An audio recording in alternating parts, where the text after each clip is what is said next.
అప్పటికి మోపిదేవిలో ఆశ్చర్యం జరుగుతుంది. ప్రధానమూర్తి కింద కలుగులో ఉంటుంది పాము, అందులో ఉంటాడు. వాయువుని వింటూ ఉంటాడు, వేదనాదాన్ని వింటూ ఉంటాడు.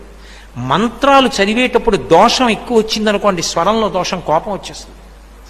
ఎవరిని ఏం చేయడు, కోపం వచ్చి అలుగుతాడు. అలిగి కలుగులోంచి బయటకు వచ్చేస్తాడు. బయటకు వచ్చేసి ఎదురుగుండా తొట్టు ఉంటుంది, అందులోకి పోయి పడుకుంటాడు. నేను లోపల ఉండనంటాడు. నాదం తప్పు వస్తోంది, స్వరం తప్పు వస్తోంది, నేను విన్నా మంత్రం అంటాడు. అప్పుడు వచ్చి మళ్ళీ స్వరంతో చదువుతారు మంత్రం. చదివి తప్పు అయిపోయిందయా, క్షమించు, నీ యథాస్థానాన్ని చేరమని అడుగుతారు. అప్పుడు ఒకసారి మళ్ళీ ఆ బుట్టలోంచి పైకి లేచి మళ్ళీ వెళ్ళిపోతాడు.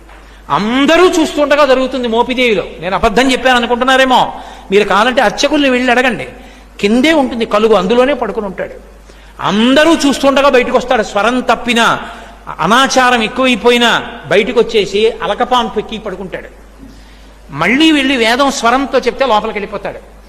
ఆ నాదాన్ని ఇష్టపడతాడు కాబట్టి సర్పరూపంలో పడుకుంటాడు. చిన్న అపరాధం జరిగింది, ఒకసారి బ్రహ్మగారిని నిగ్రహించాడు. ఆ కారణానికి వచ్చి పుట్టలో పడుకుని ధ్యానం చేశాడు. అగస్త్యుల వారు కనిపెట్టారు. అది మోపిదేవి క్షేత్రం, కృష్ణా జిల్లా.